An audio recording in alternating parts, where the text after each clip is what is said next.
Blog Talk Radio.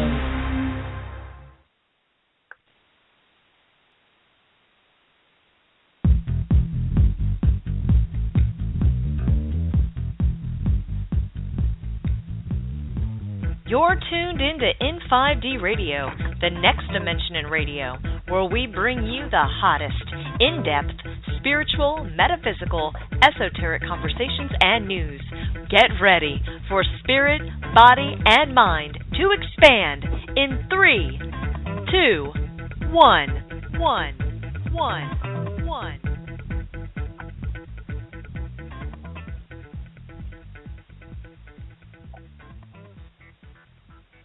Greetings, and welcome to Quantum Healing with Candace. I'm your host, Candace Craw-Goldman. This program was created to assist humans in this rapidly changing world, and its foundation is based upon the late, great Dolores Cannon's work. So thank you, Dolores, for continuing to be here with us. And also thanks to Greg Prescott and Michelle Walling at N5D.com for making this show possible. With humanity's new understanding and acceptance of the quantum world and the role that consciousness plays in shaping both our individual and our collective reality, we have plenty of subject material. I am a full-time practitioner of Dolores' hypnosis method and had the honor and privilege of working with and alongside of that great lady for several years. You can find out more about my practice at newearthjourney.com. And before we get started tonight, for those of you looking for a practitioner of Dolores' method, you may find these wonderful people at Dolores Cannon, QHHT.com. And also, if you'd like to participate live on the show tonight, please call in. The U.S. number is 646-716-8890. That's 646-716-8890. And we'll try to answer as many calls as possible. So tonight is October 30th, 2015, and happy Halloween. I am so excited about tonight's show. I have a lovely woman and friend and fellow practitioner joining me today. Her name is Alba Weinman. Alba Weinman was born in Havana, Cuba, and she came to the United States shortly after Fidel Castro took control of the country in 1959.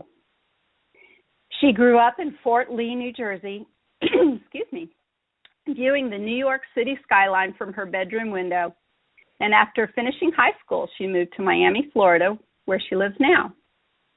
She's worked in the telecommunications field for 35 years and is always finding creative ways to use information and technology to improve her life and business. And the most unconventional technology she uses now is automatic writing, which I need to talk to her about, a practice in which her guides and spiritual teachers communicate with her via a pen and paper. To put these teachings to good use, she founded Hopes and Achievements, Inc., and has been doing life coaching. And although this was very satisfying, she longed to reach into clients' souls and help them from there. And that's where QHHT, Quantum Healing Hypnosis, Dolores Cannon's method, came in. And it was the next logical step for Alba. Whenever Alba does anything, she puts her heart and soul into it. And this was the case when she began to build a haunted cemetery in front of her house each year for Halloween. She used her imagination, creativity, technology, and the law of attraction to create a bigger and better destination for neighborhood trick-or-treaters each year. And perhaps many of you are seeing some of those pictures scroll on the computer screen right now. Alba is fluent in English and Spanish and practices QHHT in Miami, Florida. She has a YouTube channel under her name where you can view some of her hypnosis sessions. And I want to extend a very warm welcome to my dear friend, Alba. Hi, Alba. Hi, Candace. There you are. That was a long intro. I know. I've got a little tickle in my throat. It's raining here in Kansas, and I think it stirred up some mold. So pardon me for that. How are you doing this evening? I'm doing great. That's really wonderful. Well, let's start with how you found Dolores. How did you learn about Dolores? How did you discover her? How did you get into this work? Oh, it was a long journey, Candace. A really long journey. I think that maybe our generation isn't as quick to find out about this stuff, and it took many, many years to get to where I am right now. Should I start with the beginning? Well, sure. That's where Dolores says is always the smart place to start. That's right. Well, it all started with my spirituality and finding out about it, and it came in a very unconventional way. It all started with a makeup sponge. Believe it or not, I was one day. I was living with my mom at the time. I had just gotten divorced, and I used to use this makeup sponge. And one day the makeup sponge disappeared. And it was, okay. Things happen. They fall. But days later, the makeup sponge ends up right at the edge of my bed. And I had made that bed like every day. And all of a sudden, this makeup sponge is there. And I said, this is really weird. It's almost like somebody's trying to get my attention. And that's where the spirituality started. This is back in 1988. And I knew that somebody had placed that makeup sponge there, but I couldn't figure out how it happened. So I got interested in spirituality, and I discovered Shirley MacLaine. And at that time, she had written a book called Out on a Limb, which talked about spirituality, which was a new topic for me. We had talked about it when I was younger, but I really didn't get into it. And that then led me to the Ruth Montgomery books. And Ruth Montgomery was a woman who wrote many books via automatic writing. And that really, really interested me. I said, wow, if I knew how to do automatic writing, I could figure out where this makeup sponge came from. So, I could talk to the spirits and find out, what they're trying to tell me. And lo and behold, at that time, a friend of mine says to me, hey, I'm going to go to a meeting tonight. Would you like to come with me? And I went, sure. I had nothing else to do. And it was about transcendental meditation. And I was not a very spiritual person. I definitely wasn't into meditation. And I sat through the whole presentation rolling my eyes. This is not for me. I was a very corporate person at the time, very straight up corporate person, and meditation was not part of my life at the time. And I went to the meeting, and my friend said to me, let's sign up, and just learn how to do this. And I said, okay, just to please them. And when I got to the meeting, they taught us how to do the Om and relax. And instead of meditating, my head started going around in circles, which is really strange. And I felt like my whole soul was leaving me through my feet. And I thought that was really weird. So I looked around, I opened my eyes, and no one else seemed to have their head spinning. I was the only one that had these weird things happening. So I said, this is not for me, but let me go home. I'm going to try it maybe in the comfort of my own home. So when I got to my room, I put out a pad of paper on my lap and a pen, and I said, let me try the meditation technique that I just learned.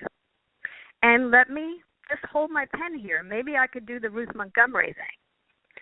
And I didn't think it was going to work, but as I was there, just meditating, just relaxing, my hands started moving. And it was going crazy. It was, it was all over the paper. And I was kind of scared. I was spooked. It was like, what's moving my hand?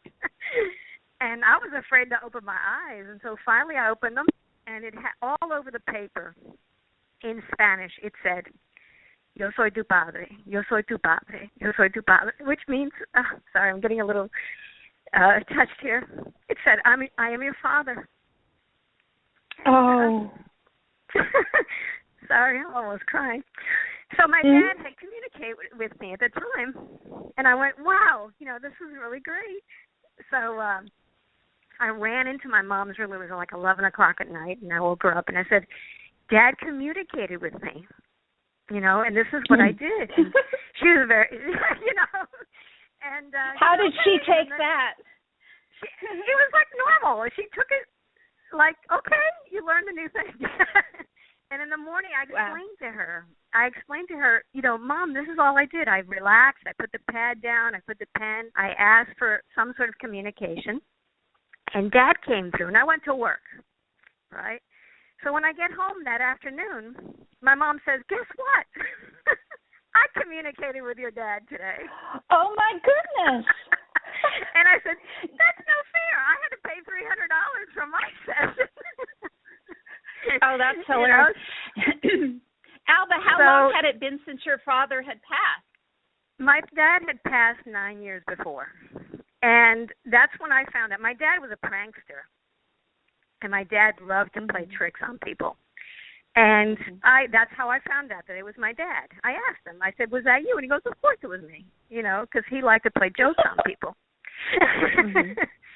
And so both my mom and I were communicating with him. Then my sister joined in, and she started also doing automatic writing. So all of us were communicating with him.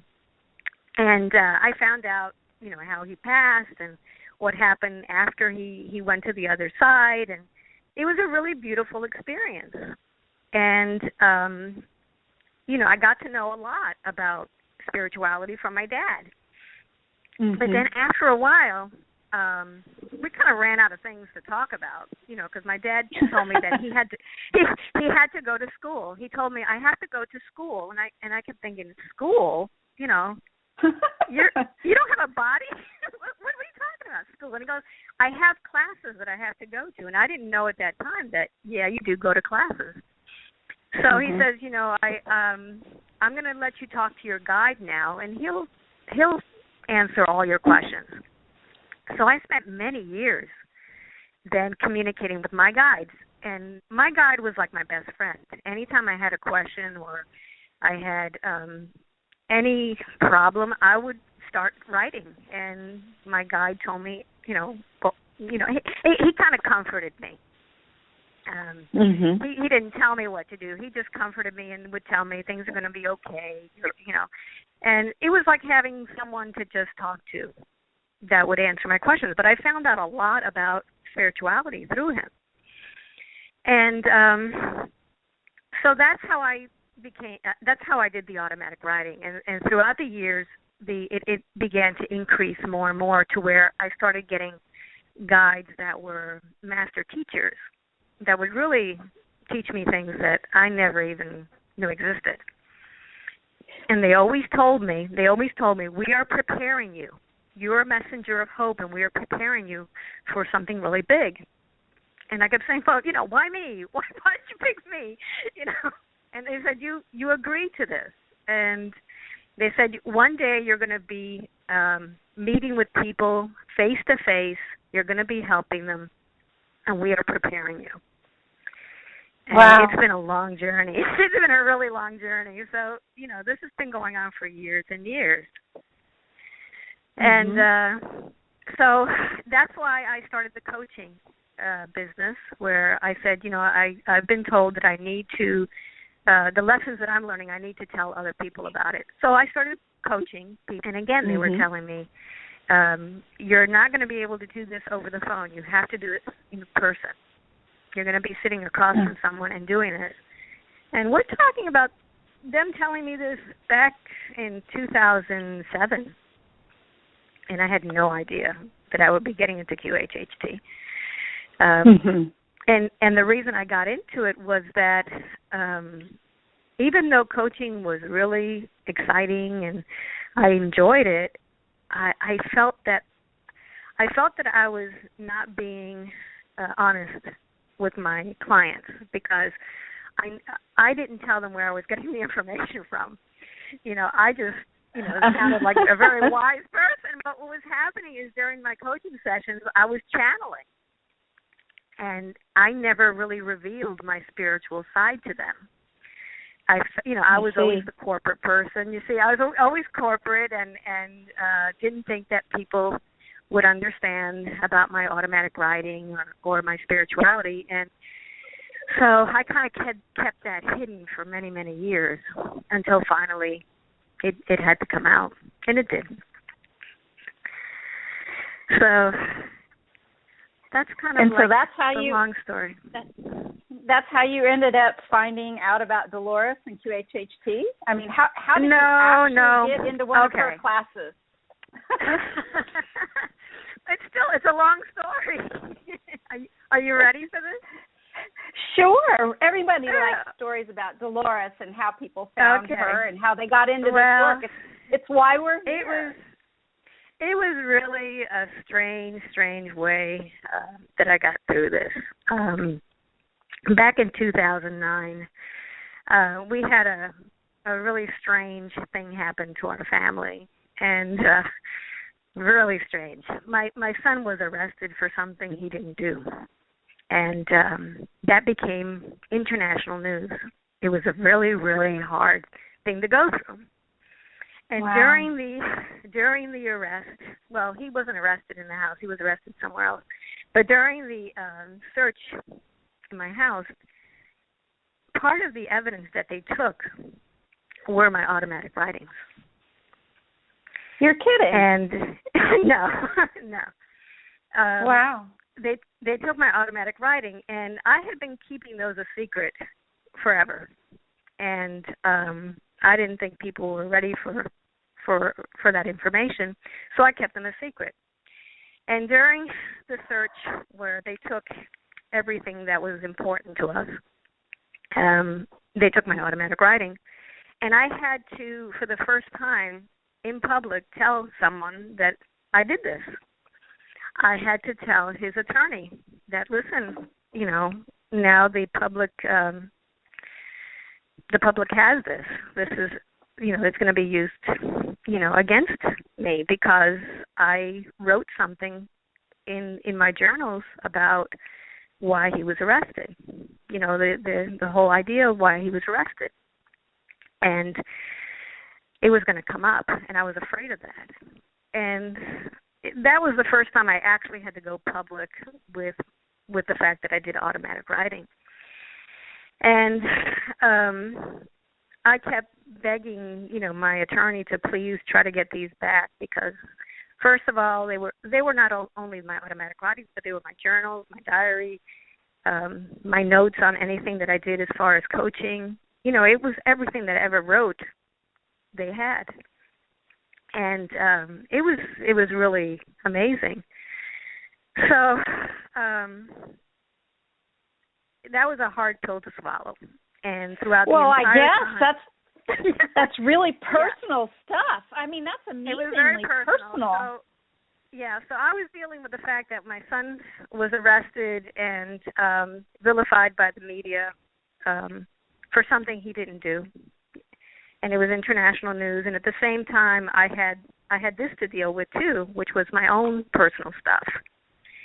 And months went by, and I begged my attorney to try to get them back, and they said no. Actually, they've been purchased by the local newspaper, and now not only do the attorneys have it, but our local newspaper reporter has it, and they're reading your journals. Did you say purchased? They had purchased it. Yes, they were public record. My all my stuff became public record, so they actually purchased it.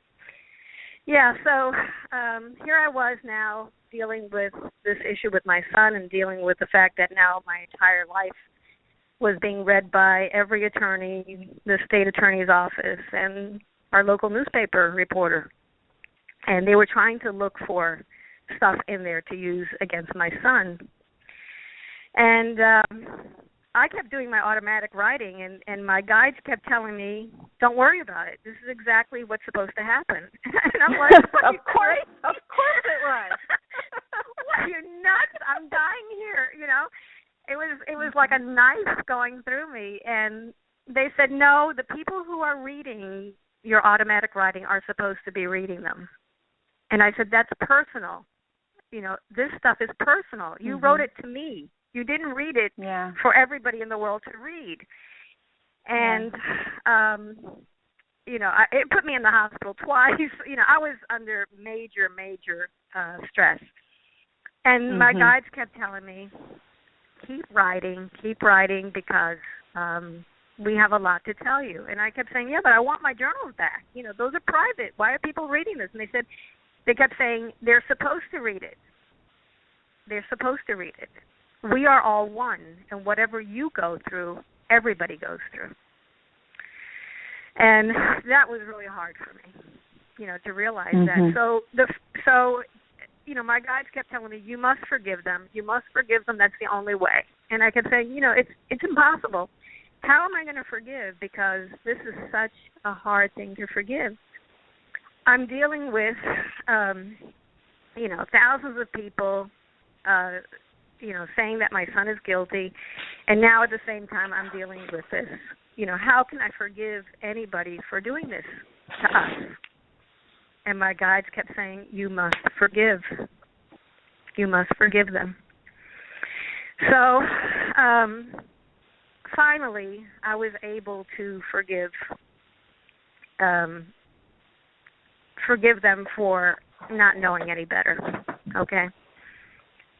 When you forgive someone, you don't forgive the event, but you forgive the person so that you can stop hurting. And that was a major lesson for me, was that you can never change the event, but you can stop hurting inside by forgiving them. You know, they didn't know any better, and they kept telling me, put yourself in their shoes. They didn't know. They didn't know. So you must forgive. And, boy, it took me months and months and months until finally I did forgive them. And it felt like a big load was off of me. But I still had PTSD. You know, I was still suffering from PTSD because it was a major issue that had happened. And that's where I was. And so my son's case ended up falling apart. They realized that he didn't do what they said that he did. He was exonerated. He left for college, and I said, okay, now I have to start my life again. I have, you know, now I've forgiven them. This is behind me now. I got to do something to change my life. So I got into kickboxing. And I said, okay, what better way to get all of that anger that I still had that wasn't gone from the forgiveness? What better way was it to punch it out, you know, and kick it out? So I got into kickboxing. And every time I would go to kickboxing, I would just punch and punch and punch the bag and kick it. And I finally got all of the anger out. And I felt like I had healed myself. You know, it was an amazing, amazing thing that I went through. So I was doing the kickboxing, and all of a sudden, I got tendinitis. And I couldn't do my punching. I couldn't do my push-ups. I couldn't do anything in kickboxing because I had this severe tendinitis. And I kept saying to myself, I've got to get back to the gym because I really enjoy it. Well, when I said that, I hurt my knee, okay? And now I had tendinitis, and my knee was out of whack. And I kept saying, well, when I fix the tendinitis in the knee, I'm going to go back to the gym. And I tripped over my dog, sprained my wrist, and broke my toe. Okay, Alba, I have to ask you, which side of your body? Did you do this all on one side of your body or both sides? No, it was first started on the right, and then it was the left. So, yeah, I understand where you're going with this. So here I am icing all of this. And I said, you guys are going to kill me. What are you trying to tell me? You know? And I said, so I'm icing everything, and I pulled up my laptop, and I discovered Dolores. You got smacked down into your chair so that you could do some surfing. Some serious surfing. And once I saw that, I went, oh my God, you guys almost killed me just to get my attention. And I could hear them laughing, you know? I could hear them laughing, right. And I said, this is what you wanted me to see. And I went, this is exactly what I was looking for.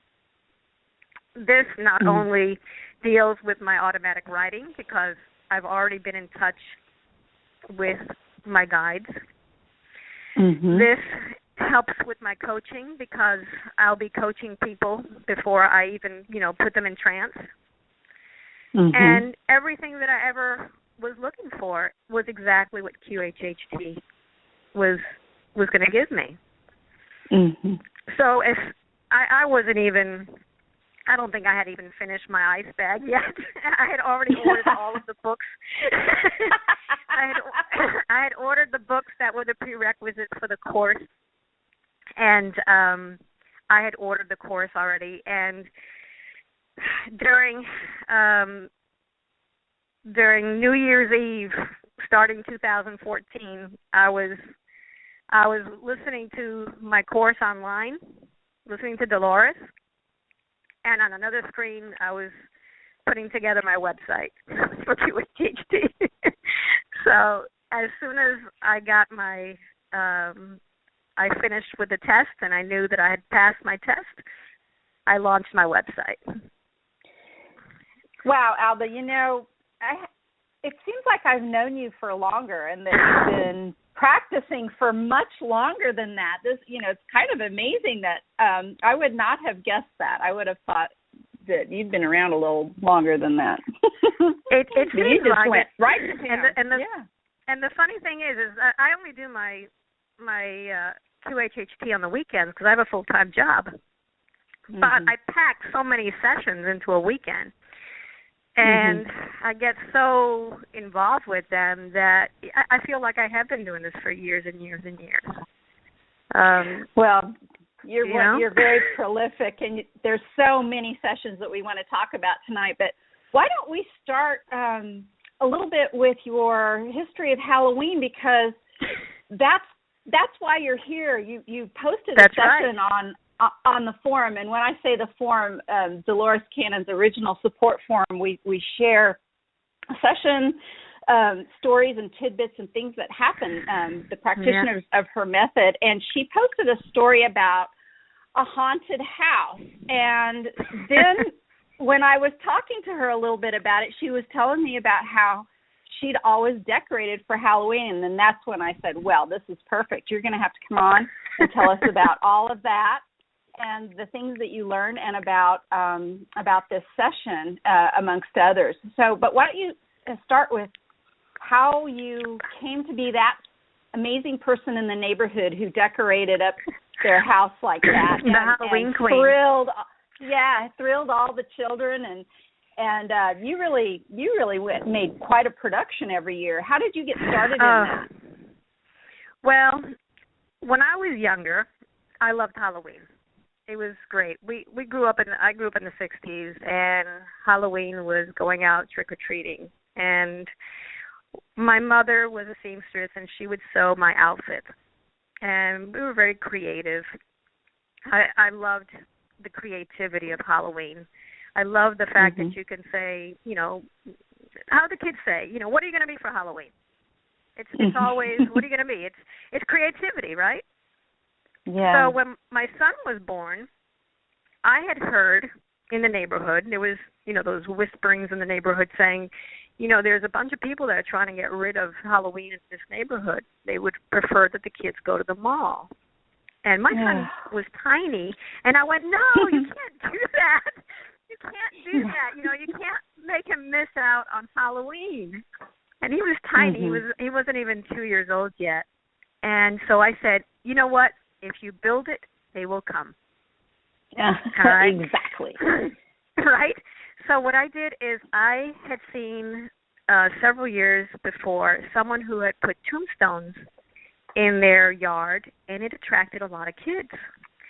So I went out and I got these big styrofoam boards and just cut them out into, little, put circles on the top to where the shape of a tombstone, and I made one with a cross, and I wrote funny epitaphs that I had seen at Disney World. And that was it. And, boy, the kids loved them.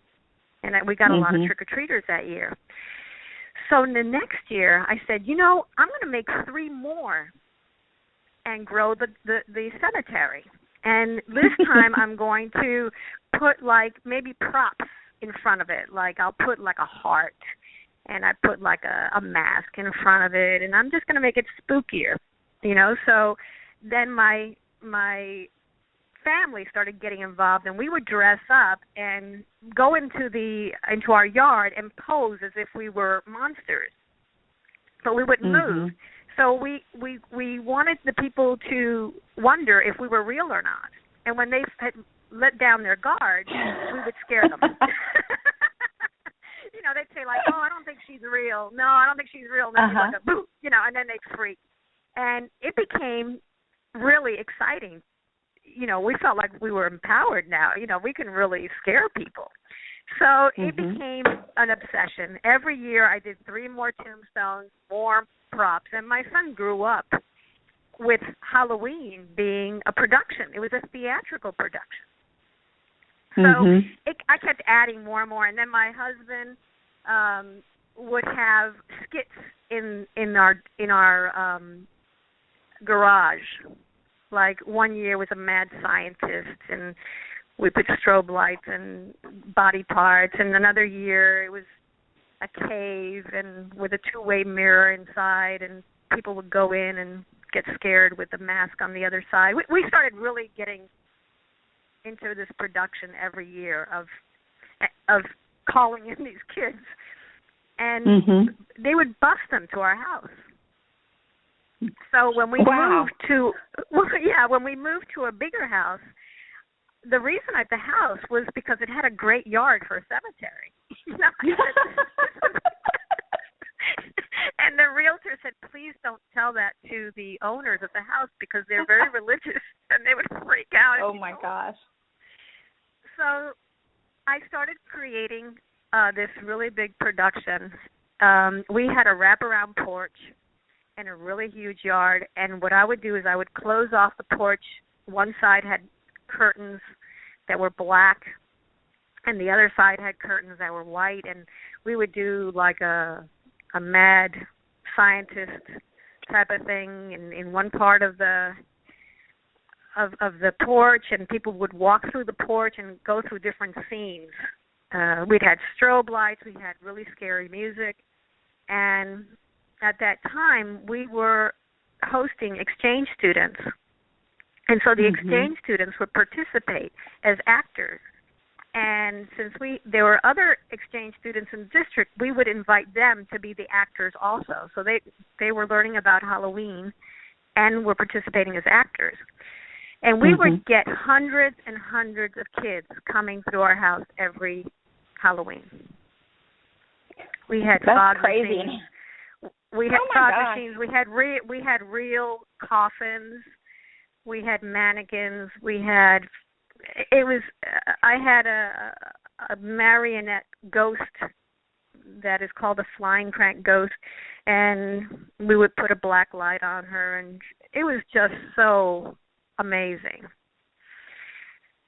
So that's what Halloween was like every year. And my husband's job was to put our sound system up in our second story. We would put these huge, huge speakers coming out of our windows in the second story, and we would run a soundtrack of thunder. And we would start it at 3 o'clock. We would start it at 3 o'clock in the afternoon. We would start the thunder soundtrack so that when the kids got off the bus, they would hear it. And oh my gosh! You could hear it 4 blocks away. That was how loud it was because he had a great sound system. And then at 6 o'clock is when the official opening would start, and then the scary music would come on with the screams and chains, and it was just a production. And then at 10 o'clock, we took everything down.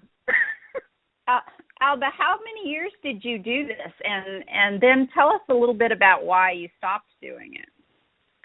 Well, the reason I started, I guess in, what year that was? 1992 is when I started. My son was little. Mm-hmm. And I stopped in 2005. And the reason I did this Halloween was because it was such a great exercise in manifesting.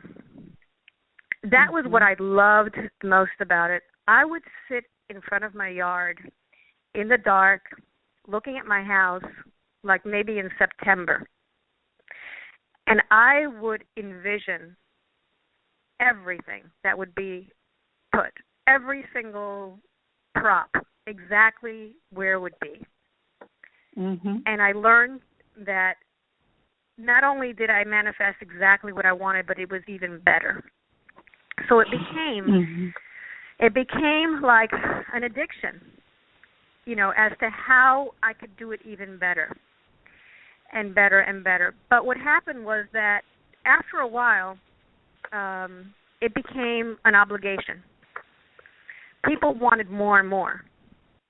And after a while, I was just tired of it. It was too many years of it, and nobody helped me. It was really tiring.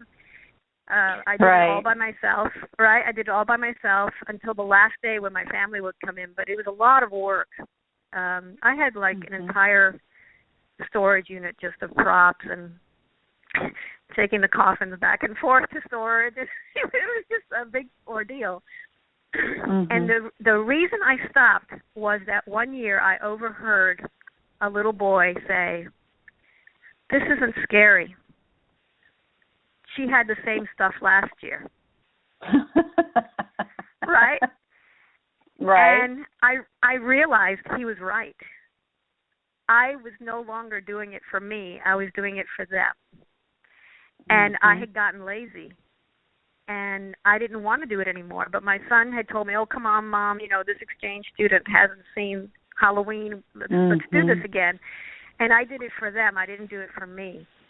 So it became an obligation. And when I heard that little boy say that, I said, "Oh, my God, you can never do anything, if your heart isn't into it."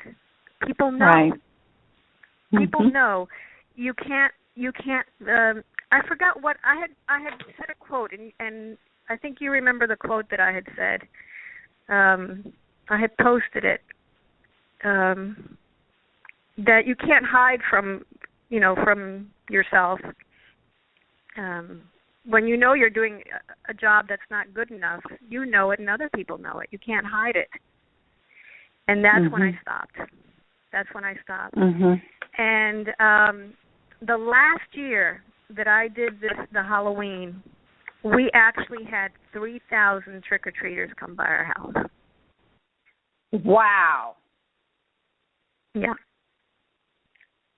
3,000. That's a lot of trick-or-treaters, and that's a lot of candy. That's a lot of candy, and I know it was 3,000 because that's how many pieces of candy I bought, and I would fill up an entire Rubbermaid bin with it, and I would give one piece of candy to each trick-or-treater. And at the end of the night, I had to turn them away because there was no more. Mm-hmm. So it was, it was big. It was a big production. So I got burned out, basically. Yeah. And how about let's share with the listeners a little bit of the conversation that we had when we were talking about Robert Monroe's concept of louche and your production. Yes. Yeah, that is really important to understand. I didn't know what was happening at the time. When I was doing the Halloween, I would get such a high from it. When I would hear the people scream, I I would actually get high as if I was on drugs. It was so exciting for me. The screaming and the atmosphere was so charged. There was such a charge in the atmosphere, and I could feel totally. I felt totally different when we were doing this. The whole yard felt different, and there was a charge in it. And it, whenever you would hear someone scream, I would just get so excited. It was amazing because first of all, we're doing a theatrical production, so you figure if you can scream out of someone, it's like getting an applause. You actually did your job. But then years later, I found out about this bouge, and I think you could describe it better what it is. Yeah. So for those of our listeners who don't know about Robert Monroe or about Loosh, he was the first person. I believe he coined the term. In his books. He wrote back, I believe in the 70s, Journeys Out of the Body and Beyond the Body, and I think Far Journeys. So this was a man, Robert Monroe. He has an institute now called the Monroe Institute, but he was kind of like the expert on out-of-body experiences, and he did all kinds of explorations in all manner of reality, dimensions, etc. And in one particular experience that he was high above the planet, and he somehow was able to notice or watch things like wars or conflicts, etc. And he saw what some of these big, giant, fear-creating, mongering, fear-based things that humans would get involved in, how it would create this certain energy that would be released into the atmosphere. So he started paying attention to this. It was as if he was watching energy, and he would watch this energy go out, and he then realized that there were beings out there who were consuming it. They were absolutely eating it, living on it, and that term now is being used by any number of people who are, looking into how reality is created, and how, the controllers or the Illuminati or et cetera, how that is the thing that they're actually trying to create when they try to bring those kinds of things into our life. Yeah, I would associate it, if you could do a visual, is like in Harry Potter, the Dementors that feed off of people's fears.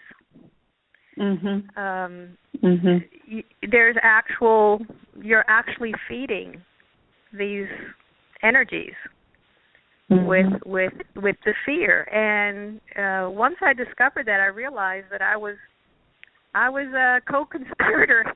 Yeah, I was actually feeding them on Halloween. I was feeding all of these dark beings that consumed it. And so obviously now I have a totally different idea of Halloween. I don't want to participate in causing any fear, but it was a learning experience, because I can tell you, firsthand how it felt to conspire to do this. And Alba, the thing that the theatrical part of it is still amazing, and after we had the conversation, I started thinking about the grand Mexican and South American traditions of the Day of the Dead, and some of those things. Those are a little different. I think you can celebrate the thinning of the veils. You can celebrate the turning of the cycles, and et cetera, in a different way. But when if you worry too much or you create too much energy around, a dummy with an axe coming out of their head, that's something different, right? It's just different.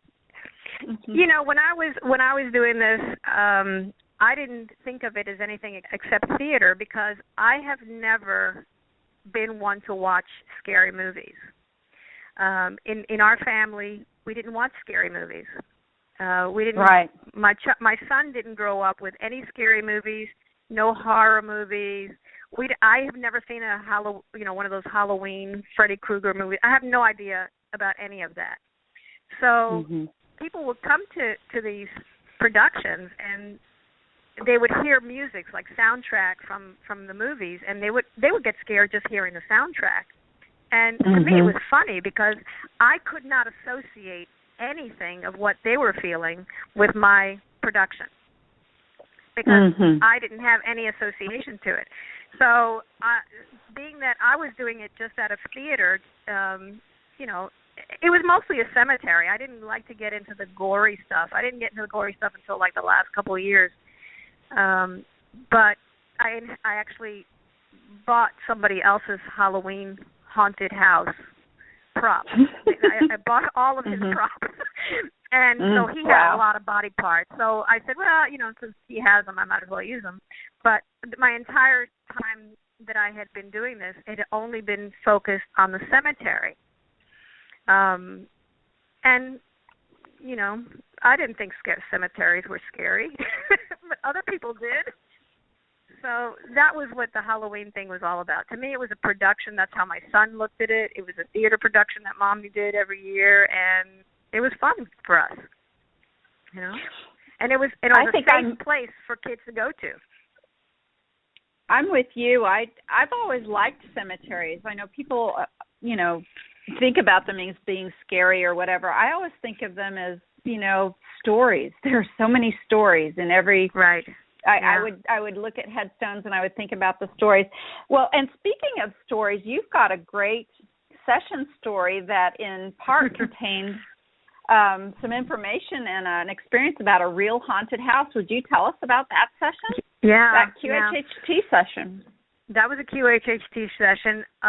A woman came to me not too long ago telling me that she was concerned because she thought her house was haunted. And I had never had that request in a QHHT session before. I said, well, but let's find out.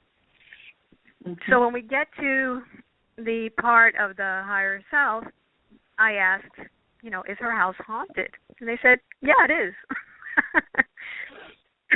So I asked to speak with the spirit of the house because that's what I do. I don't just limit it to the higher self. I talk to whoever happens to be there. And this was a man who used to own the house, and he had died. And I asked him what he was doing there, and he said, well, it's my house. And I said, well, yeah, but you're not there anymore, and, the lady of the house would like you to leave. And they said, well, no, it's my house. I'm not leaving. So I asked him how it was, that he had died, and he said, well, he had a heart attack. And I found out that I actually did kind of like a little regression on him, on his spirit, and found out that he had had an accident in the bathroom which kept him in a wheelchair. And one of the things that my client had told me is that she had heard a metallic noise coming from her daughter's room one day, which scared her. And when he told me that he was in a wheelchair, that's when I put two and two together. It's like, oh, so you're the one in the wheelchair. He goes, yes. I said, well, why is it that you don't scare the daughter if you're living in her room? And he says, well, I like her. I like the daughter. I said, but you don't like the lady of the house? She goes, no, because she wants me out of there. So what I had to do is a forgiveness exercise on him, which is I do role playing. It's not role playing, but I talk to him and to the client, and we come to an agreement that this man wants to now evolve. I talk him into going to the light because that's where his family is. That's where he's going to evolve. And I ask him if he would like her to forgive him for causing her all that anguish and being scared. And then I ask her, if she would forgive him for that. And and once we come to an agreement that they've both forgiven each other, for what they've caused, then I ask my angels to escort him into the light. And so we got rid of the haunted house. Alba, for those people who may not be really familiar about the mechanics of a session, so are you actually talking through your client to this spirit that is haunting the house? Yeah. Just like we talk to the higher self, the same as when we ask for the higher self to come through, and the higher self will come through. I ask for whoever it is that is there to come through, because it's like a phone call away. Okay, you just call that person and you ask them for permission to talk to them, and the person will come through, and you tell them that you ask them their name, and you ask them any information that you want, and they'll give it to you. So did that was a real haunted house problem. Did that solve her problem? I haven't heard from her yet, but I would say it has. And that session was really interesting in a couple other ways as well, wasn't it? I mean, it was a great session. Yeah, they all they all get exciting. I guess the other thing that she had. This was the pirate, right? Is this the one we're talking about? Yes. Yeah. Another thing that she had is, see, in my sessions, for some reason, the higher self, as Dolores calls it, the subconscious, gives me little clues that it would like for me to dig even deeper. We've come to an agreement like that, and the woman was experiencing some pain, some sensation, and so I asked what it was, and it happened to be another soul that was occupying space. It was renting space in her body. So I asked to speak with this other soul, and it was a man, and I asked him, well, how is it that you died? And he says, I was drowned. I said, okay. Well, let me take you back. I did a little past life regression on the soul. Let me take you back and tell me what you did before you died. And he was a captain of a ship. And all of a sudden, and he was carrying gold on the ship. So that put up a red flag to me. It's like, how many people carry gold in their ships? So, so I took him to the last moment of his death, and they were shooting at him, and these were the angry people that he stole the gold from. I see. He was a pirate, and he had drowned in the water with his ship. So that was when I asked the soul again if what it was doing there, if it would like to evolve into the light, because it had not evolved. And again, I called my angels to accompany him after asking for forgiveness of causing harm to this woman. So yeah, we find really interesting things going on. Well, what's so fascinating, I don't know if our listeners are aware of exactly how interesting this is that Alba is talking about. So in a QHHT session, the client lays down, they become very relaxed, and they go into an altered state, a hypnotic state, and they have experiences. Well, what Alba's just finished telling us is within this state, she was able then to talk to two other entities or spirits, and then also with them take them to their past to find out what was going on with them. So this is like a past life regression within a past life regression. Actually, two past life regressions within a past life regression, and it's quite astonishing. And I'm not so sure that I have ever even heard of Dolores Cannon herself attempting or finding herself doing something like this, and it's quite astonishing and very amazing. Yeah, I had one recently which was very interesting. It was a woman whose past life was a prince. She was a prince, and the prince was not very happy. We found him eating in a very ornate room with the king and his sisters, princesses, and the queen, and he was not happy. The next scene, we find him in the countryside looking at the castle. The castle is burning, and he realizes, oh my God, everybody died. I am now the king, right? Mhm. So I move him forward, and now he is not a happy king because he didn't want to be a king. He was not king material, and he ends up dying.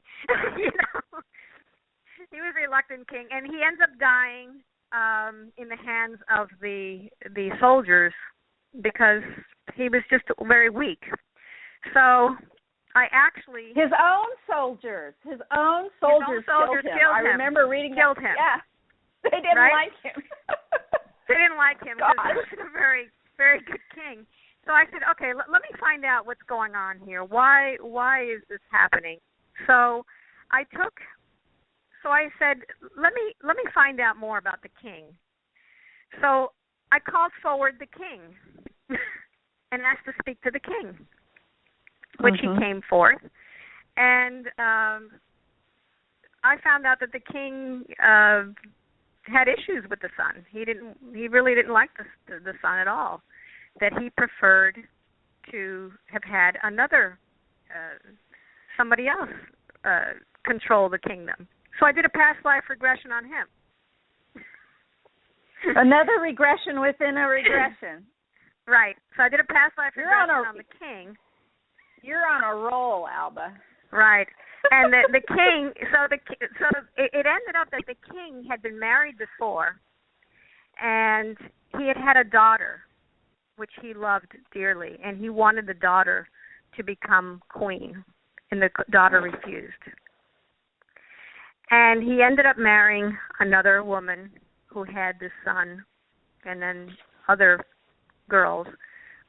And the son was the next in line to be the king, but he had been so devastated by the fact that his daughter didn't become queen that he could care less about his other family, about the rest of the family. So we got a lot of information from the king about why he treated the son the way he did. So yeah, it gets really convoluted. How did that story pertain to your client's life and their issues? Well, I don't even remember actually. It was it's hard enough just to remember about all the past lives. It had something to do with her self-esteem or being, wanting to take more control. She didn't have enough control. She didn't speak up. I remember that now. She didn't speak up. Exactly. That's it. Yeah. She didn't speak up. Yeah. So it had to do with the king, and how he treated the son, and then it ended up being with her. So you're not just dealing with a past life regression of yourself. You're dealing with all the characters that are involved in your life and all the other lives. And Candace, that we're living all these lives right now. Sure. So sure. That's why it affects everybody. It affects everybody. Everybody's part of it.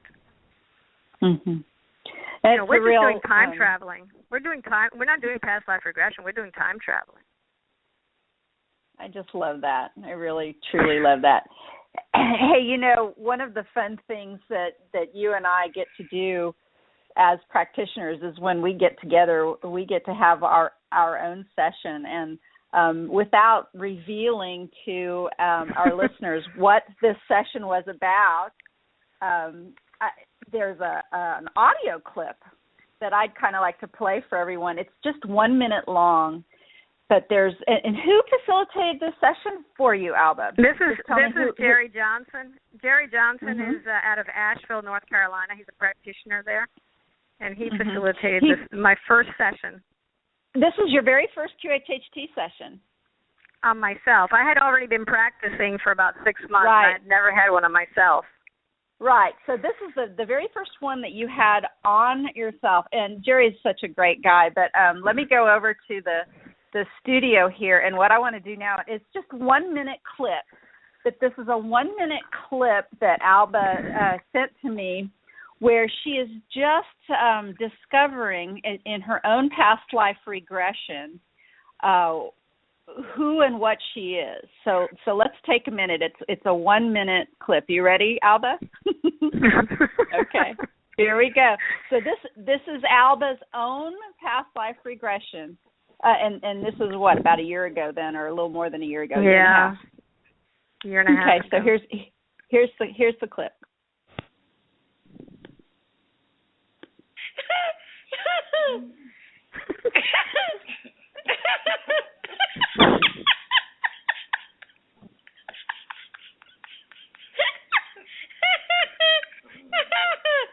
I mean, I'm really big. I'm huge. I'm really, really, really, really big. I mean, huge. Huge. Oh, my God.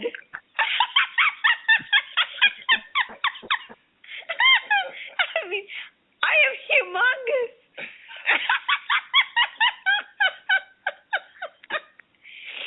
Oh, my God. I'm like a giant.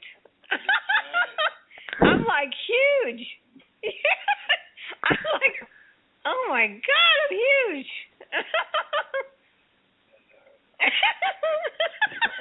Do you feel male or female? I'm male. I'm definitely male. I'm a big male bull. You know, big. I'm huge. Alba, that just cracks me up. Are you there? I'm here. Hello? Oh, okay. I'm here. I make sure I didn't lose you. That just I'm cracks here. me up. So for those of you who think a past life regression is always really quiet and sedate, Alba will let you know that sometimes they can be kind of boisterous and loud like that. And you just thought it was absolutely hysterical that you were really, really big. And what were you? What kind of life were you experiencing? I was a Sasquatch.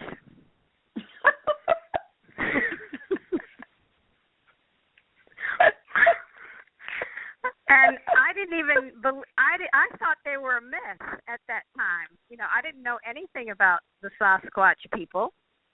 And I was thinking, why would I be seeing something that is a mythical creature? You know, because I didn't know anything about Sasquatch. And then all of a sudden see myself as one. And it really changed my life. That session made me go down another path, you know, to discover more and more about the Sasquatch. But it was a crazy session.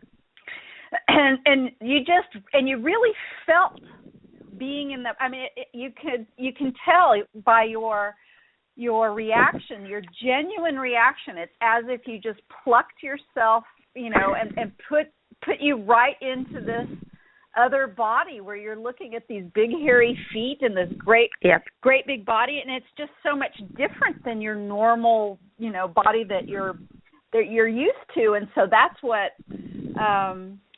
caused the reaction here. And this reaction, it's really interesting because you get a lot of different reactions from people when you practice this method. And sometimes people are in awe, you know, they're in complete awe. And other times people are, you know, sometimes they're a little trepidatious, or other times they feel really, really strong, or they feel very, very free, or whatever it is. And for you, you were just great, big, and hairy, and you just found it so funny. And well, I'm only 5'2", you know, so I wasn't used to seeing things from that height. Right. Oh, gosh, yeah. And so do you think about that a lot, this session? I mean, are there times throughout the day? And why did your SC show you a life as a Sasquatch? Well, it took me a long time to deal with that session. I think a lot of clients have the same problem in that, you know, you see something and you don't really want to deal with it. It's too shocking. It took me about 6 months to actually deal with it because I didn't understand why I was shown that life. It bothered me, and I was embarrassed of it because I said, you know, Sasquatch, come on, you know, out of anything else, why a Sasquatch? You know, come on. Started doing the video because that was my first YouTube video that I put up on my channel because I wanted people to know that, you know, I had one too, and mine was crazy. As I started watching the video over and over again, or listen to the session over and over again, it started to make sense to me. There was a lot hidden in there that pertained to me. It was personal to me. And it had to do a lot with the way I am, the way I think. And once I started researching the Sasquatch people, it made total sense to me as to what they were trying to tell me. So not only was it a message about myself, but it was also a message about the Sasquatch people, that, you know, I was connected to them. And I don't see it as a past life. I see it as a parallel life. This is a parallel life that I was having, okay? This is a Sasquatch that is out there right now, you know, or has been out there. I don't see it as something in the past. I saw it as modern day right now. Things that are happening right now. All the people were dressed modern. We're dealing with a modern time Sasquatch, not in the past. So I see. Once I started researching it, I said, oh, you know, there's a lot for me to do, and the Sasquatch are a connection to me. You know, you know, I do have a connection with the Sasquatch people, and they are probably my guides also. You know, because that's what they do. You know, they're here to help the earth, and they are very wise, and they're very gentle, and you know, beautiful things about the Sasquatch. So I could see that I had to go down this path with the Sasquatch people. So yeah, you learn a lot about yourself, don't you? I remember a session that a fellow practitioner gave me as well, and I got to meet an aspect of myself, and that aspect of myself was huge, and that aspect then spoke through me, and it was really interesting because there's a part, I probably could find this tape and play it at some point too. There's a part of this session where I am speaking as my aspect, talking about me, and I'm saying something completely different. I'm actually saying about me and my body, saying, oh my God, I knew she was there, but she's so little. She's just so little. Wow. So the That's exact amazing, opposite, isn't it? It was crazy, yeah, because this aspect and I communicate kind of on a gut level and an intuitive level a little bit, nothing very precise, more big picture kind of things. And this guy is a great big kind of warrior dude, you know, very very, very proud of his strength and burly you know, heft and all of that, and he had felt connected with me here and we were and comparing notes about different things about personalities and people and or beings and relationships, etc. You know, how to deal with people, etc. And it was just interesting that he had a respect for me and I for him, but the part that surprised him was just, well, but she's so little. That's amazing, huh? Yeah, really amazing. These sessions are so amazing. Every one of them is so different. Yeah, they're really, really different. I'm looking here at a couple of my notes about some of your other sessions, and there's one that I wish you would tell our listeners about, the one where you were talking with the cells of the person who has the cornea transplant, and Alba, not to bring anyone down here, because as I recall this memory, it's not going to be sad. It's going to be kind of a joyous one. But my brother died in a motorcycle accident, and he donated his eyes. Wow. So he did exactly this. He set his eyes on, but I think the outcome may have been a little different, because I've been able to have some after-death communication with my brother, and all of that is fine and well. But your client had a different story. Would you tell our listeners about this story, this session? Yeah, the client came in saying that he had a cornea transplant, and it had gone well, but he was still seeing a little fuzzy, so he wanted some healing. So when it came to the part where I asked the higher self to see what he could, what could be done, he said, no, we can't heal it because there's a lot of anger there. Okay? And I said, in the cells? And he goes, yeah. So I said, well, let me talk to the cells. Yeah. Because you can talk to, everything has consciousness. You can talk to anything. Everything has consciousness. It's just a telephone. If just a telephone nothing call else. Away. That's why I'm in telecommunications. That's right. Love it. So I said, let me talk to the cells. So I asked the cells what was going on. What's the problem here? And it said, well, making it short, the recipient was very angry, and they can't heal because there was a lot of anger involved in this person. So I said, okay, all right, let me put you on the side. Let me talk to the spirit of the donor. Okay? So he came through. I asked him his name. I asked him for his age, and I asked him how was it that he died. And he was a 20-year-old man who had died in a motorcycle accident. And he was very angry when he died because, well, his life was cut short at such a young age. And another motorcycle rider had done something, and his wheel had malfunctioned, and it killed him. So he was angry at this other guy for killing him, for causing his death. So again, he couldn't evolve without forgiving this man for killing him. So I told him, listen, you did a beautiful thing donating your eyes. I know that that's what you wanted to do, but unfortunately, you've given him a gift that's not going to work. The cells cannot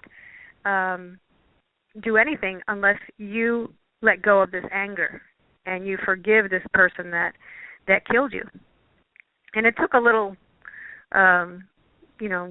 talking back and forth until finally he realized that, he had to do it in order to help this man who was the recipient. And again, we went through the forgiveness exercise. I asked my angels to escort him to the light. And, we got back to the cells, and the cells said that now that anger had been released, that they could now heal. So that was a really beautiful session in that, it did help this man.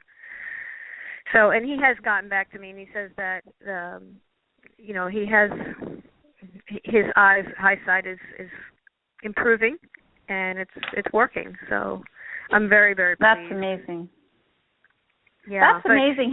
Have you had an? Go ahead. No, what I was thinking about, what was the whole thing about that session that really had me thinking is, we do so many transplants, in hospitals, and so many people donate, their body and their organs and tissues, and there's no blessing, no ritual when you put this in somebody's body. And, it's something that you really should think about, when to bless them, if somebody has received a gift from someone, to acknowledge it and thank that person for that gift. It's not quite the same thing, but anything and everything that we put into our bodies has a story and has an energy. So, for example, if you are still a person who still eats animal protein, for example, if you eat animal protein that's come from, a factory farm, let's say chicken, that's lived in a tiny, tiny cage, who had its beak cut off and has never seen sunlight in its life, if you ingest the meat from that creature, you ingest that creature's story, and you adapt and take in that energy. And that's why we pray over our food. That's where grace and blessing, came from. So but when you do a transplant like that, it's even bigger, because you put that body, that living story, into your tissue. So have you done any other sessions with people who've had transplants? No, I haven't. I mean, I've had surrogate sessions where you've had other people that we're dealing with, but not with transplants. I've talked to cells before. I mean, cells are kind of fun to talk to. I talked. Well, everything. You could talk to anything. Because everything has consciousness. You could actually zero in and say, I want to talk. I had a woman who said, she was overweight and she wanted to lose weight, and so I asked to speak with a fat cell. Oh my gosh. And you can't ever tell a cell to that you want to get rid of it, because it's like telling that you're going to kill it. Right. You can never tell any part of your body to go away. It's not right. It's not logical. They all have a piece of the puzzle. So you have to you kind of have to negotiate with this fat cell and explain. Maybe you would like to visit someone who's starving, and do something for them, But you could talk to any part of your body. Of course. And I think, you make a great point there about the cells. I think a lot about how we as a society talk about how we need to fight diseases or fight things like cancer, the battle with cancer. Well, cancer doesn't need to be fought. Cancer needs to be understood. It's just another story. It's another story that's in somebody's thought. It's exactly right. It's exactly right. Yeah. All cells want to be loved. That's why the way you talk to your body is really important. And we do that with a meditation that Dolores taught us. Is that, you love your body. The way you talk to it is very important. And every cell is alive. And we are the gods and goddesses of our bodies. And the way we talk to our body is the way they react. So you talk bad about your body, it's going to feel depressed and sad, because you are its god and goddess. And so when you take good care of it, you give it good food, and you talk to it and tell it what you want, they'll be happy to take care of you, because, that's what they're there for. They live for you. It's kind of cool talking to the cells. It's cool talking to all kinds of things. I mean, you can be a molecule. You can have, life as... I remember one of the strangest ones that I ever had was we discovered that this woman was a piece of gravity on the moon. Oh, my gosh. A piece. I mean, not all of gravity. Yeah. A piece of it. I mean, it's a very strange thing. I mean, her experience, how odd is that she transported her consciousness to the moon, a tiny little patch, a few square inches on the surface of the moon. Yeah. That was gravity there, the energy of gravity of a few square inches on the moon. Now, who would have ever thought that your consciousness could describe that and that we could have a discussion about what that was, what it was like, and why she was experiencing that? I mean, how crazy is that? That's off the charts. That reminded me of a really strange session that I had that was very similar to that this man had a session where he was some sort of vapor. It was vapor. It was like oxygen or something. He didn't have a body, and he was actually living on some sort of like a asteroid or some sort of a body of rock floating through space that actually had some sort of a humanoid powering it. And the whole place was very futuristic looking. It had a lot of pipes and very strange stuff. And it ended up, being like a future life in the future. So he was also just consciousness on there. So, Alba, you said that this whole asteroid was being propelled by a human? Is that what you said? Humanoid, yeah, like a humanoid. Interesting. Yeah, it was very strange. He described all these tubes that and the engine, how it propelled itself. It was a different type of engine that we know. But, yeah, it was a humanoid that was actually driving this thing. Very strange. Driving an asteroid. Yeah. Huh. Yeah. Wow. Very, very interesting. Yeah. You it may not have been an asteroid. It was a rock. It was a rock formation that floated through space. Mm-hmm. Yeah, you get a lot of strange things that you hear about. Well, I'm looking at my notes. You've done some really great surrogate sessions too. Would you tell our listeners a little bit about what a QHHT surrogate session even is, and then maybe tell us about a couple of interesting ones that you've had? Mm-hmm. Well, my first one was really interesting. It was a woman who had schizophrenia, and we cannot do sessions with people with schizophrenia. So someone had called me and said, listen, there's this young woman who I know there's something else going on with this woman. Can you do a session on her? I said, no, absolutely not, but I can do a session on somebody else and have them connect with the higher self.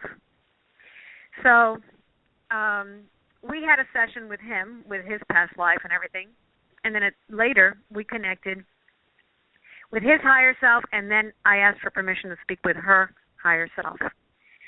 And what it ended up being was that this young woman, had been raped when she was a little girl, like 4 years old, okay? And they described what the person looked like, everything. The higher self told me exactly what had happened. And when she had been raped, it allowed another soul her body. And when that other soul entered her body, it was the soul of an Arabic rich woman who had lived many years ago. Okay, centuries ago. And this Arabic woman, when she was alive, had like dancing girls, who were in the palace. And she favored one dancing girl who happened to be this schizophrenic woman. So she never wanted to not have a body. So when this little girl was raped, it gave her the opportunity to take over and inhabit her body. She was a disembodied soul. And so this little girl grew up talking like she was a rich woman, ordering people around, talking in tongues, talking in a different language that no one understood. And that's when, we found out that it was this the soul of this woman who they had known each other before. So in that session, the higher self actually gave 3 messages. It gave a message first to the schizophrenic girl's mother on how she should treat her daughter. It gave a message to the daughter, and it gave a message to the soul of the rich woman. And it told the rich woman to leave. And that it was time for her to go. And it was a jaw dropper. It was wild. So that was my first surrogate session. It was your very first one. Yeah. It was amazing to me. This is why this girl was talking in tongues. Did you ask or come to discuss with the higher self how another soul comes in anyway? There are those who would say that can only happen with, permission, that on some level the higher self gave permission for that. Did you discuss that at all, or what are your thoughts on that? I was kind of in shock because it was my first one, and I really had no idea what this was all. I didn't expect that. I just didn't expect it. So I would get into that conversation, but I think that it was giving me clues by telling me how she got there, because when you go through some sort of trauma like that, it lowers your vibration. And once you lower your vibration, you're a match to other lower vibrational forms, and I think it was giving me clues that that's what it was, that, that's when this little girl, kind of gave up and allowed this to happen, allowed somebody else who was stronger. When you think about it, this rich woman was a very strong person. So if the little girl was feeling disempowered, who else would help her?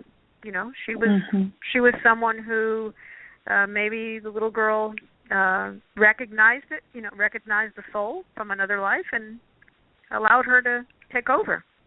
It was her boss before. So was there improvement then in this woman's life, the schizophrenic woman's life? Yeah, the man did call me later and said that there had been great improvement. I don't keep track after that, Sure. I don't call them unless they call me. Sure. Most people don't like to be pestered after a session, but unless they want to tell you. But yeah, that was my very first surrogate, and it was the first one that I had seen another soul.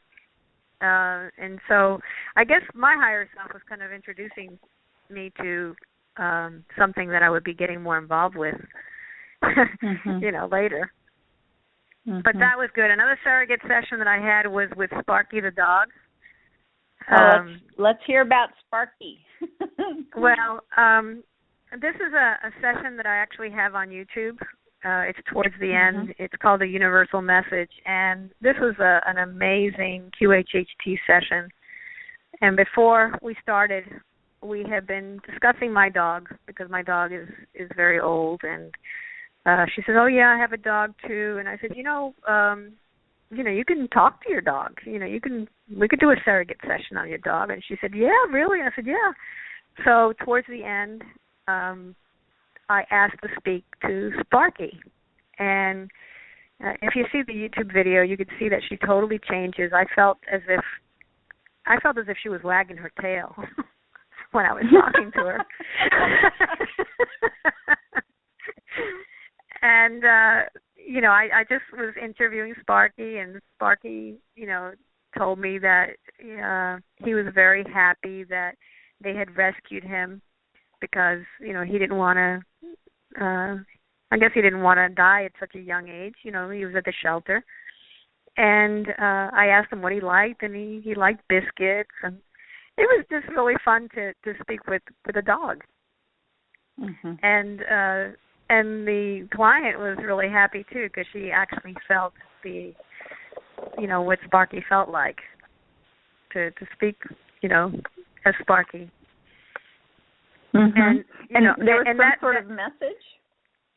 It was just a nice message that it was very, very happy that they had rescued him. The dog was very grateful for the love. It loved to be hugged, and it was just a very thank you. It was the dog wanted to just say thank you for being my family.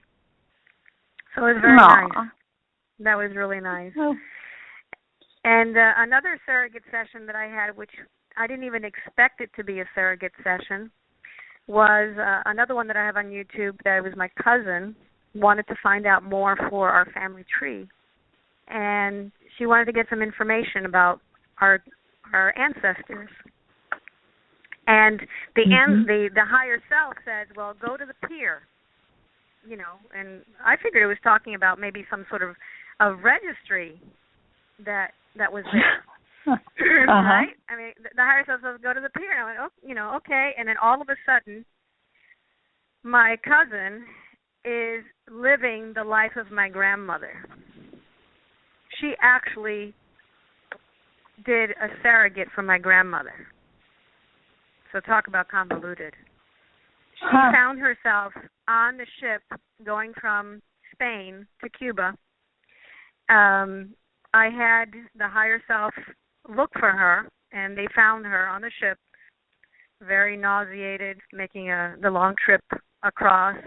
And then my cousin went through the excitement of meeting her husband in Cuba, and how she felt being in love, and how she felt in a new country, and then her husband dying, and then her death scene, and then after she passed, what she was seeing and experiencing after she passed. So that was convoluted too, and that was kind of like a impromptu surrogate session. That's really interesting, and so it makes me wonder so many questions. Like, were you close with your grandmother? Did you know about her? Did your cousin? Did you all? I mean, was there some mystery that was solved, or what? My grandmother died when I was 6, and my cousin was 2 when she died. So she really didn't know my grandmother. She knew her up until she was 2 years old. So she didn't really have too much interaction with my grandmother. And we did, what I think that we got out of that session was just a visit from my grandmother. It was right. We didn't really learn anything new except her feelings. I learned where my mother got some of her fears from, which then she passed on to me. So when I heard my grandmother talking, I went, "Oh my God, that's where it came from." So you know how kind of like the DNA kind of you learn things from your grandparents. I was listening to my grandmother, and I was saying, "Oh my God, that's what I learned from. This is where it came from." And my cousin, of course, is the opposite. So she didn't really get any of that from my grandmother, but it was just nice being able to visit with my grandmother. It was just really nice. And how surprising for your cousin who was just 2 when she died. So Alba, did you all do that in English or in Spanish? Well, it was both. It was both. We kind of flip-flop every once in a while. Sometimes it would be in Spanish, and sometimes it would be in English. In the video, I actually put the subtitles in whenever it was in Spanish. I've had clients before that flip-flop, and for me, It's like breathing. So, it doesn't matter what language they're talking in. I'll just jump in to whichever one they want to talk in. But with my cousin, every time an ancestor would come through, they would start speaking in Spanish. And I've done the same thing. When I've had QHHT sessions and the practitioner has asked to speak with my father, for example, has come through and he'll speak in Spanish. He'll start talking in Spanish. But yeah, it was a really nice visit with her. Since we didn't spend any time with her growing up, it was just nice to have a nice visit and get to know her life a little bit more. So it was unusual. Yeah. So you do sessions in English and in Spanish, and do they differ at all, the two languages or the two cultures? How are they different? How are they the same if you're not mixing them up like you are with your cousin? Well, the first session that I had in Spanish was my hardest one because the SC wouldn't come through, the subconscious wouldn't come through, and I kept begging, please, just throw me a bone here, just let me hear you in Spanish. And the SCs, it sounds exactly the same to me. They have the same tonality, they have the same way of talking. It's amazing when you hear them that it's exactly the same. And you know what I'm talking about. You just know. As a practitioner, you just know when it's the higher self. And in Spanish, it's exactly the same. The only thing that it differs in my sessions is that the Hispanic community is more open to other realms. They grew up with more spirituality, more things that are no-brainers for them. They'll come to me and they'll say, listen, I'm a real devout follower of this ascended master, and this is who I want to talk to. And okay, and or I know that I have to forgive for things that I did, and these people are just more in tune with their spirituality. They grew up with it. There's a lot more religions that are based on other things than what we know are just basic, religions. So, yeah, I have people who are a lot more open to what's just happened to them. They expect it. They almost expect weird stuff to happen. So they're very open. Right. Yeah, actually, Alba, we've got a lady in the chat room named Alicia who she wants to know why she has the feeling that she's meant to do magic for real. And I have a thought about that. What do you think of that question? Why would somebody feel like they are meant to do magic for real? Does that bring up anything for you? We always do magic. We're all doing magic. All of us. We just don't know that we can. We do magic every day, but we don't pay attention. I think so. It depends on what magic she's talking about, but we create our own reality. I think actually I have a thought about that, and my thought is this: there's the idea of stage magicians, and even as a child, I didn't like them for some reason. The basic, the guy with the coins or the hat or the rabbit, or I never liked them, and I didn't know why, because all of my friends were very excited when it would be a magic show, and there was something about it that just bothered me, and I didn't know what that was until starting to do this work. And it occurred to me that the reason that I don't like stage magicians is because think about what it is that a stage magician is doing with their audience. They are standing up on stage and the audience is sitting before him or her, and he is saying, okay, I'm going to be doing some things up here that's pretend magic, and you're going to pretend to believe it. But we all know there's no such a thing as magic. And it took me a really long time to figure out the fact that I knew that magic was real, and it pissed me off to watch a stage magician stand up there and kind of commandeer everyone's attention and make it sound like magic wasn't real, because I knew magic was really real. And so to me, a stage magician just helps the farce of us being powerless and weak and not able to tap into real magic, perpetuates that idea. So that's my take on magic. What do you think of that, Alicia?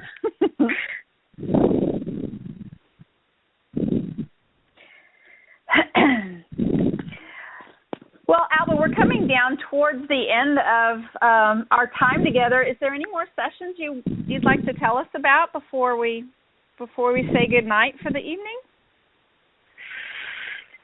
Boy, I think I've said so many already.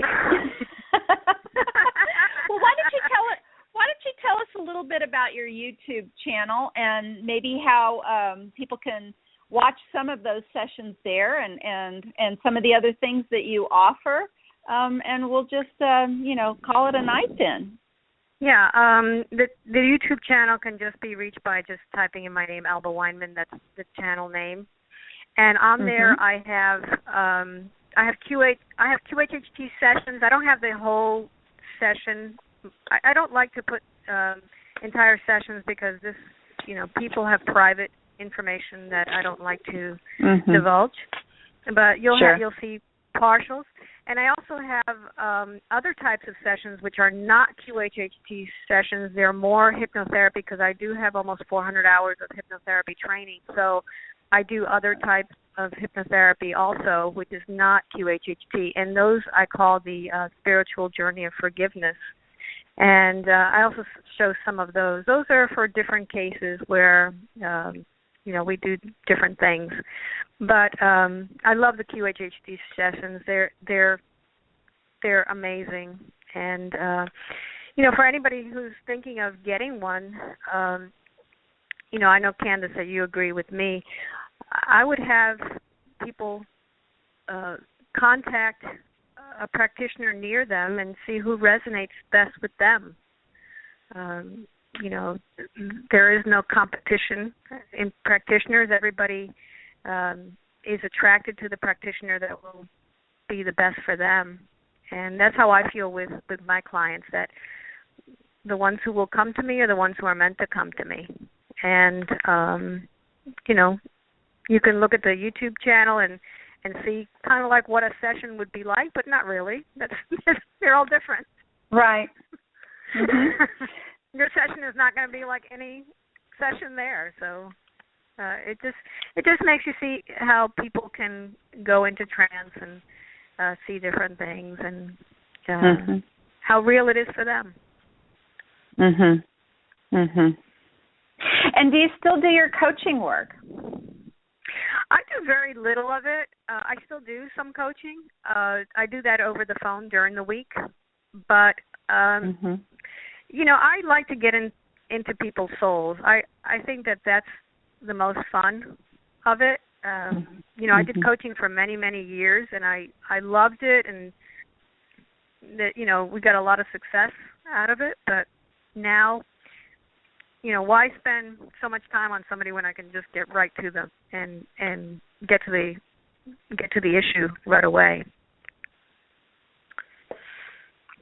And again, you do sessions in English and in Spanish. Yes. Yeah. My sessions are either English or Spanish, and in Miami we have a lot of people who speak Spanish, and they're very open to it. And I would say more of my clients are in Spanish now than they are in English. Word does get around, so I do either one. And I've been doing group regressions and it's just a nice thing to do. I really love doing this. I really love doing this work too, Alba. Mm-hmm. Well, thank you so much for taking the time out to spend part of your Friday evening with us. What are you doing for Halloween tomorrow? I'm having a session.